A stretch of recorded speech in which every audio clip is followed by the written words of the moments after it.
Rumi says, you are not a drop in the ocean. You are the entire ocean in a drop. You are not a drop in the ocean.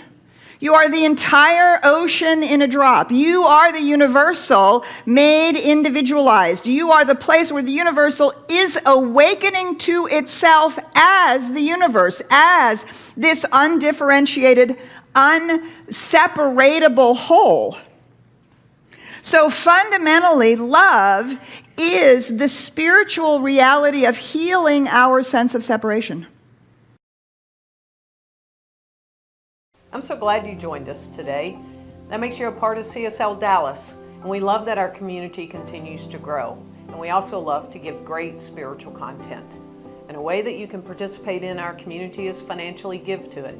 It's easy to do so. Go to CSLDallas.org and hit the give button. Or you can set up a text giving mechanism at 972-954-4404, a safe and secure way to send us money whenever you watch a great message like this. So thanks for giving, and buckle up, because here comes the spiritual content. I want to start by telling you a story of something that happened in New Zealand. We were in Queenstown, New Zealand. Actually, yes, we were in Queenstown, and Tim Omi, one of the people from Spirit Tours who helps us do these trips, he got the news that an uncle's family had lost their house in the Paradise, California fire. They had had a loss last year in a fire as well, a family member. So there was a great deal of conversation around that and prayer, but good enough, the message came to him that the family was safe, the house was burnt to the ground, the family was safe, and that a woman had opened her home to them and said, I'm going to be out of the country, you can stay in my house for at least for while I'm out of the country, and you get yourself, you get your feet under you. And so here Tim is in the elevator in the hotel in Queenstown, New Zealand, with a few women. He's wearing a t-shirt or a ball cap or something that identifies him from California, and they start talking. Oh my God, where are you from? Oh, we're from California. Oh, and the fires, and oh yes, and the woman said, and I just opened my home to a family.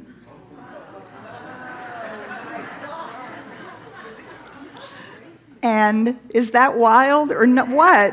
Oh my God, Tim says, my family just, what's the name of your family?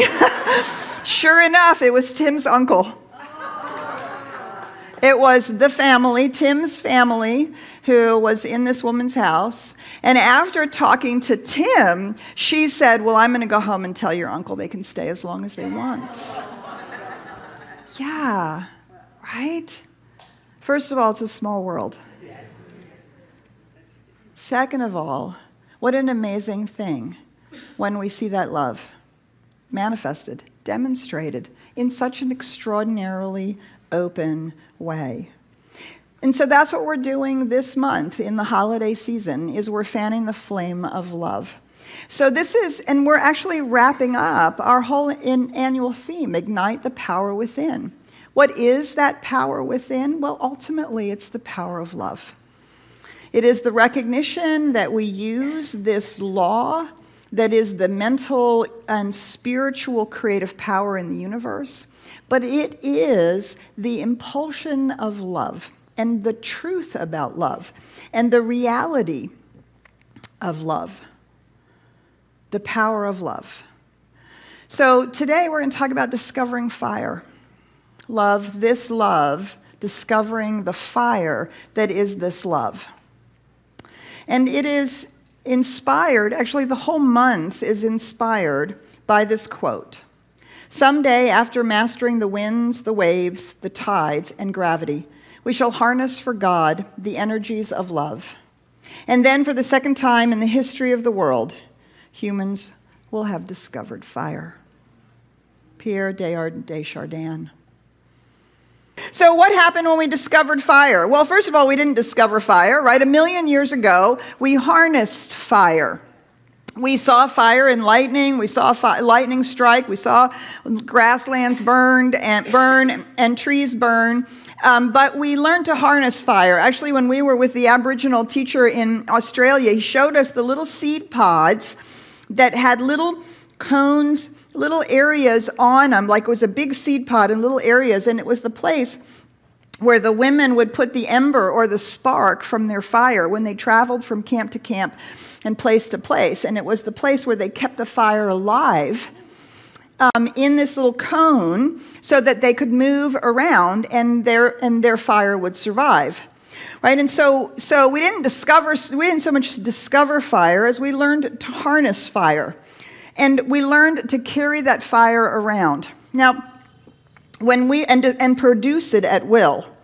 The discovery of fire changed everything, right? Changed absolutely everything.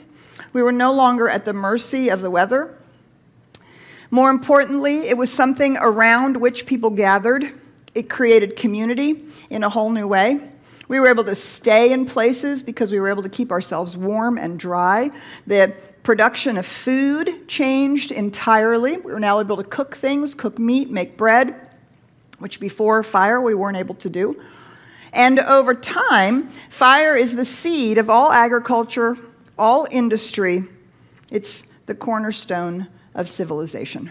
When we discovered fire, it absolutely changed everything. So as we're fanning this flame of love, we are rediscovering fire. So when we discover love, what does it mean to harness love? What does it mean to harness love? Karen and I had an interesting conversation about this over this past week as she was preparing for this talk, right? Love is a verb. When we think about love spiritually, love is a verb. It's not necessarily a romantic emotion. It is a way of being in the world. But from a spiritual point of view, Chardin talks about love as the attractive energy that binds all reality together. From atoms to humans, it's the very expression of God in life. Love. It is the attractive force that binds all of reality together. Now, what you may not know about Chardin is that he was a Jesuit priest, a philosopher, a paleontologist, who really sought to marry spirit and science. He went into World War I not as a chaplain, but as a foot soldier. And there he discovered the oneness of humanity in the trenches. And he discovered the diversity and the joy of diversity in that humanity in the trenches. We have countless journals and writings that he did during that time period because he didn't know whether he was going to survive or not. When he came out of the trenches in World War I, he started writing. And the church was very concerned. They were very concerned because he was talking about evolution as the expression of divine love. And they were concerned that he was too interested in science and not enough interested in spirituality or in religion. And they were particularly concerned that if this were true, what does this do to the story of Adam and Eve and original sin? So Chardin was not actually allowed to publish any of his writings. They were actually all published posthumously. But his fundamental premise was the idea that each one of us is linked to all that is, all the material, organic, and psychic strands of our being are all linked to everything around us. As a Jesuit priest studying Christianity and science, marrying spirituality and science, this is the conclusion he came to. Now, in the science of mind, we receive this information directly through Thomas Troward and from Hinduism, right? Thomas Troward is our conduit for this particular idea that comes directly out of Hinduism. And in Hinduism, it is stated, consciousness sleeps in the rocks, waves in the grass, moves in the animal, and awakens in the human being. the continuation of consciousness, the evolution of consciousness. This is the wheel of co-creation, which represents this evolution. This particular image is Barbara Marx Hubbard's. For those of you who are familiar with her, Barbara Marx Hubbard, her work with Chardin's work and the work that comes out of Hinduism and New Thought is this notion of the evolution of consciousness, that the physical evolution is the outpicturing of the evolution of consciousness. And the universe is all about this process. The whole drive of evolution is to this awakening. And Chardin talked about, his belief was that humanity would develop capacities for a collective global intelligence, that we would evolve to that point, that the universe includes both an interior as well as an exterior, mind as well as matter. And he said the coming stage of evolution won't be driven by physical adaptation, which is everything up until awakening, but now by human consciousness, creativity, and spirit. It is, in fact, up to us to evolve it further. This is precisely and exactly what the science of mind teaches. That in us, the universe has awakened to itself, that we are the individualized expressions of that life. And from here, we are free to choose, to create, to become, to express in whatever way seems best to us. And of course, that is a part of the process of education that we experience as we express ways that are not in alignment with the direct movement of evolution. This evolution is the trajectory, the impulse of life seeking to become and to become aware. In the science of mind, we call that love. Teilhard de Chardin called that love. The heartbeat, the impulse of the universe itself to evolve, to give of itself, and to become and express in all of creation, which fundamentally says that all of creation is part of the same thing. All of creation, I don't want to go there. All of creation is whole, is a wholeness. It's a part of that whole. And the impulse of evolution is to awaken to see that. Do you see? The impulse of evolution is to create consciousness, to create a consciousness that can awaken to see itself as a wholeness, in the oneness, in the totality.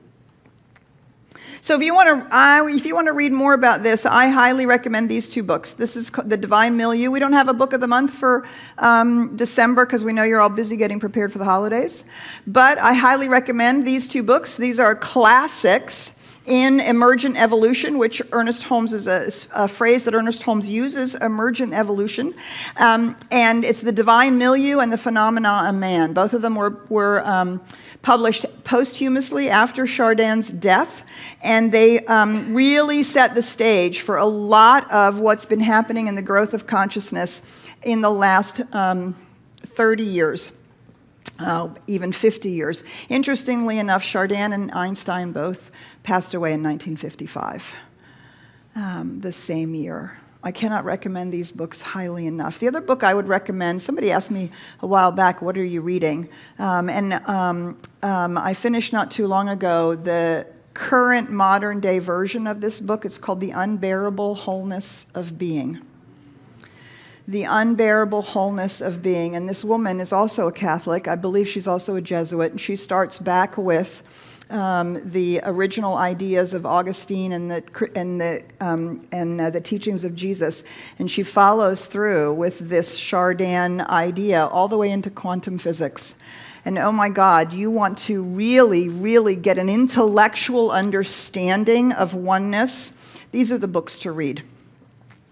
Elia, her first name's Elia, The Unbearable Wholeness of Being. I can't remember her last name, but there is no other book like it.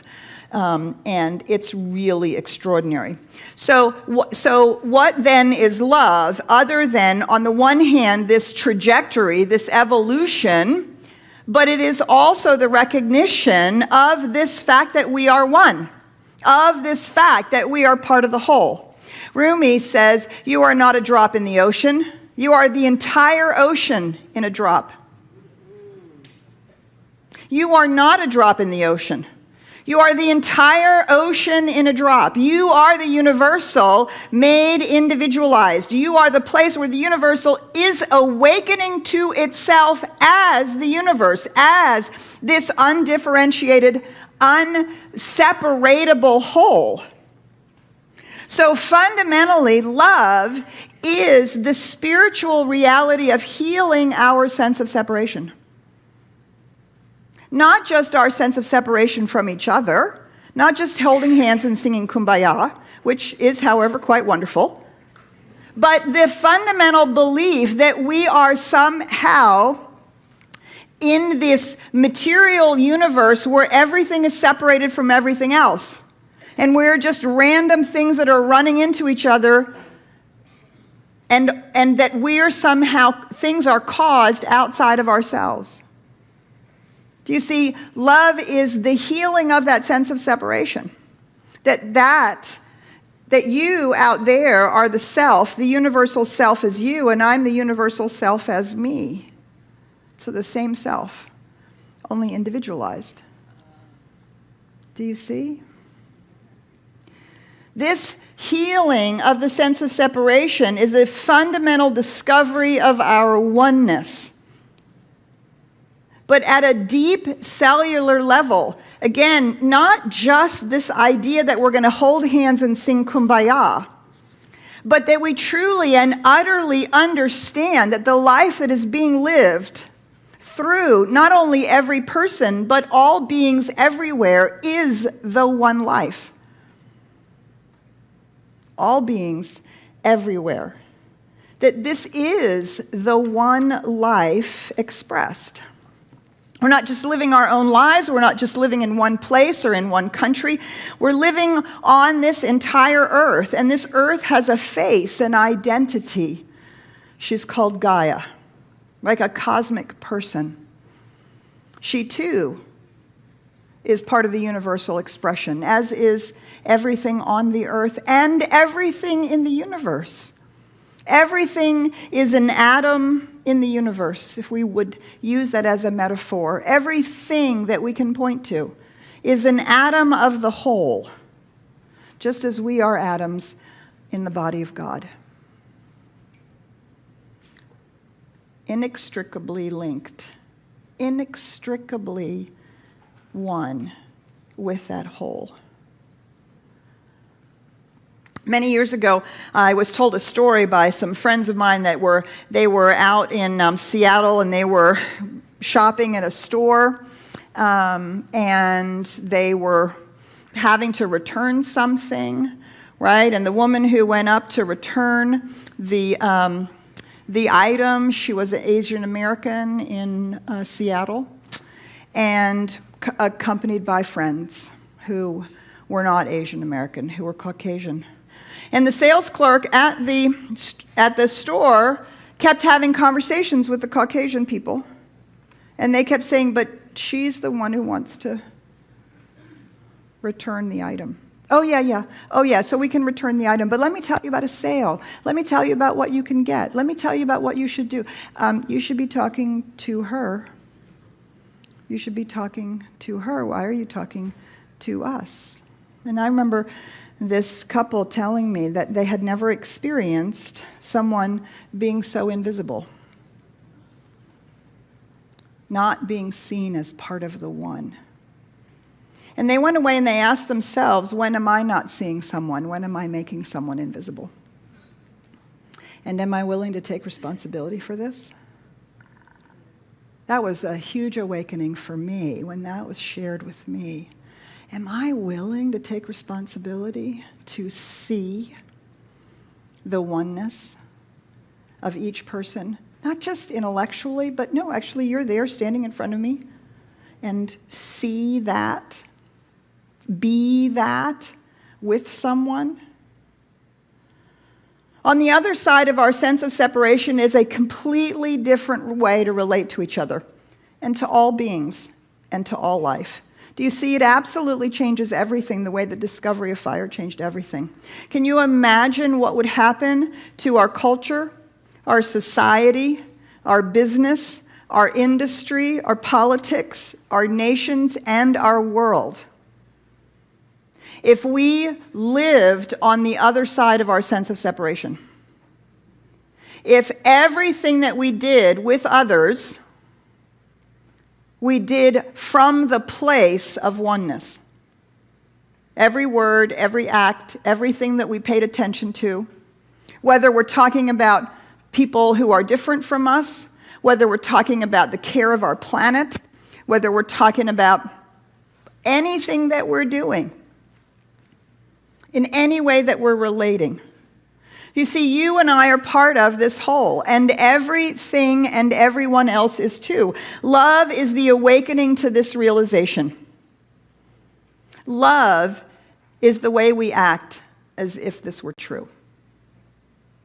That's the verb, love. Love ultimately, and as we act that way, love then continually heals our sense of separation. Do you see? Partly we act out of it because we know it's true, but in the acting as if it were true, we actually overcome that sense of separation, and we begin to stand on that other side in everything that we're relating to. Love is being committed to seeing and acting from the spiritual and human value that there is no separation, that we are one with each other, with all people, that we are one with the earth, we are one with all beings, we are one with all creation. So love asks these questions. If we are one family with all beings, including the earth and creation, love asks the question, how do you view the world and all beings? How do you see them? Not just intellectually see them, but how do you see them from a deeply relatedness place? And if we're one human family, Spirit asks, how do you act toward others and all of creation? Love asks, how do you act toward others and all of creation? If we truly knew that we were one, if we truly knew that we were part of the whole, love asks, how do you act toward others and toward all creation? And in our families, love asks, how are we to be together? In our families, in our communities, in our chosen family, in our biological family, how are we to be together? Do you see, I think this is the cornerstone of the family part of the holiday celebrations, right? We have religious aspects to the holiday celebrations. We'll be talking about it. The ritual team has put up beautiful altars all around our campus. We have an altar for Kwanzaa, for Christmas, for Hanukkah, for Bodhi Day, and the whole breezeway is our altar to the winter solstice. We celebrate all those holidays during this time of the year. And each and every one of those holidays revolves around gathering together. Gathering together in spiritual community, gathering together in family, gathering together around the dinner table. Sometimes we don't choose to gather with our biological family. We gather with our chosen family. But in every case, this is the seed. And this is a part of what we celebrate this time of year. And I don't know how it is for you, but when I'm driving around in my car and I've got the radio station on that's playing nothing but Christmas music, and they're all about, and I'm all into my childhood, and it's all, and I feel all happy and loving and all that stuff. And then I decorate my house, and I'm like, oh, this is so yummy. And then I come out here, and I see how yummy it all is. And why aren't we that way every day? Why does it take a holiday season Well, it takes a holiday season to remind us, right? This is the remembering. This is a piece of what it is that we're doing and why it is that in our families we have the opportunity to absolutely experience this. And when love asks, how are we to be together, we're not just talking about a worldly wisdom. We're not talking about getting ahead or keeping up with the neighbors. We're not even talking about diversity and inclusion. Diversity and inclusion wouldn't even be a conversation or an issue if we are on the other side of a sense of separation. Because we are already included. You can't be unincluded. We can only uninclude people because we see them at the other side, on the other side of something. But when we're standing in that place of deep and profound spiritual understanding that life is us, and we are life, everything is included. We're all one, and the diversity is that joyous expression of uniqueness in all of its multiple forms. And so this month, as we're fanning the flame of love, we have a glimpse of what's possible. You know, sometimes people say to me, well, you know, on Sunday mornings we get together and we're here in community. And if you're watching online, it's really, you get the experience of being here in community on Sunday mornings or on Wednesday nights. And then I hear people say, well, I'm going to have to go back out into the real world. Okay, let me tell you, this is the real world. Because this is the vision that we hold. This is what love looks like. This is what it means to be and behave towards others and towards each other on the other side of a sense of separation.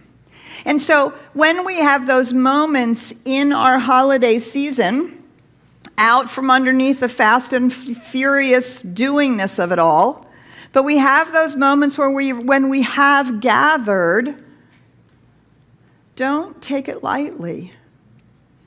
And I notice that sometimes in my past, I've said, oh yeah, well, this is great, but it'll be different tomorrow, right? But no, let's hold it as the mental equivalent. This is the glimpse. This is the glimpse of what love looks like. And imagine that we would discover that not only around our own dinner tables or with our own family or friends, but that becomes cultivated. That's the flame that we're fanning. That's the power that we're igniting. And that we will have discovered fire for a second time. That's the possibility. Chardin's quote, "Someday after mastering the winds, the waves, the tides, and gravity, we shall harness for God the energies of love. And then, for the second time in the history of the world, humans will have discovered fire." So this holiday season, as we fan the flame of love, I'm really going to invite us to discover that fire and to allow that love to change everything. Let us pray. So I invite you to go within with me now to that one infinite power and presence, that one life, that one love, that one joy that is the impulse of life itself. We sing about it at the holidays. We see it in the face of our children. We experience it as we hold hands with our beloveds. We presence it as we laugh with our friends. This is the real world. This is the truth. This is a glimpse of the infinite love, the infinite joy, the infinite presence that is life itself. And so as we move into this holiday season, let us commit together to fan the flame of love. Let us know as we do so that we become a place where oneness is revealed, that we heal the sense of separation. We stand in that place of unity and wholeness that brings healing wherever we go. And out of that, love is revealed, joy is made manifest, and we are truly, in truth, evolving humanity. This holiday season, let us do more than put packages under a tree or give gifts around a menorah or drum under the stars. Let us give the gift of love to humanity and be that presence wherever we go. And because we affirm this, we claim it. We claim it as the reality. We know it's already done. We are lifted by this truth, guided, guarded, and directed in all that we do. And if you, like me, choose to fan the flame of love this holiday season, let us affirm and declare it together by saying, "And so it is."